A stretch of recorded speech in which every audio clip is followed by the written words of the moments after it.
এই চাঁদের মধ্যে প্রথমে নেমেছিল নীল আর্মস্ট্রং। মহাকাশে যাওয়ার আগে তার আগে কুকুর পাঠিয়েছিল একটা, নাম হচ্ছে কি লাইকা। লাইকা নামে একটা কুকুর পাঠিয়েছে, যে মরলে আগে কুত্তায় মরুক, আমরা বেঁচে থাকি, ঠিক কিনা? নাসার বিজ্ঞানীরা আগে কুকুর পাঠানোর পরে দেখেন আসে বেঁচে থাকে না, কারণ আপনি মাধ্যাকর্ষণ শক্তির বাইরে গেলে ওখানে কোনো বাতাস নাই, ওখানে কোনো আওয়াজ নাই, ওখানে কোনো অক্সিজেন নাই, বাঁচার পরিবেশও নাই। চিল্লায় বলেন ঠিক কিনা? তারপর গেল ভ্যালেন্টিনা তেরেস্কোভা, প্রথম নভোচারী।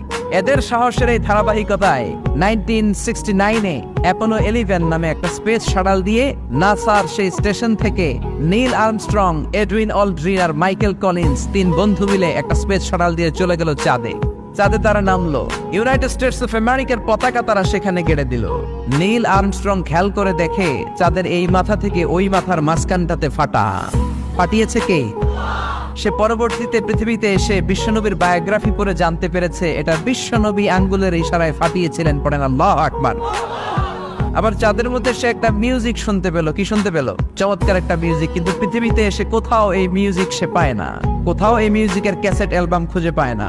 পরে আমেরিকার একটা প্রেয়ার হলের পাশ দিয়ে সে হেঁটে যাচ্ছে, হঠাৎ দেখে ওই মসজিদের ভেতর থেকে ওই মিউজিকটা বাজে যেটা সে চাঁদে শুনেছে। মসজিদে ঢুকে দেখে একজন লোক কানের মধ্যে দুই হাত দিয়ে এই মিউজিকটা বাজায়। আসলে এটা কি মিউজিক না আজান?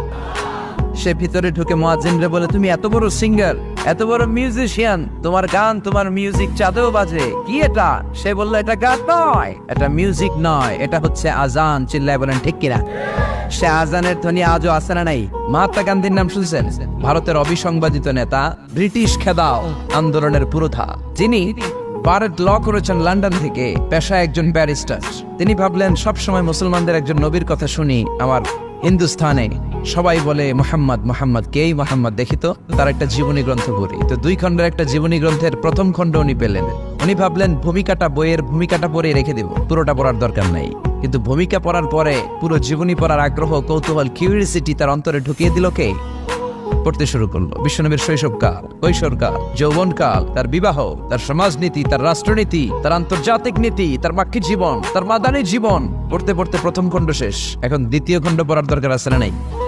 দ্বিতীয় খণ্ড তো তার কাছে নাই। তিনি একবার ইন্ডিয়ার পুরাতন লাইব্রেরিগুলোকে তন্ন করে খুঁজে দ্বিতীয় খণ্ড জোগাড় করলেন, সেটাও পড়লেন। পরে তিনি অবাক, তিনি কমেন্ট করলেন, I have scanned lot of biographies in my life, but the biography of last messenger Muhammad was an unique, unparalleled and fantastic biography I've ever read. চিল্লায় বলেন আল্লাহু আকবার। আমি ভারতের নেতা মহাত্মা গান্ধী অনেকের জীবনী পড়লাম, কিন্তু মুসলমানদের নবী মুহাম্মদের জীবনীর মতো কোনো জীবনী পাই নাই। এই জীবনীটা, এটা একটা ইউনিক, আনপ্যারালাল, ফ্যান্টাস্টিক জীবনী, যে জীবনীর সাথে কারো জীবনীর কোনো মিল নাই। পড়েন সুবহানাল্লাহ। এটা কোনো মুসলমানের কথা না হিন্দুর কথা? এটা হিন্দুর কথা।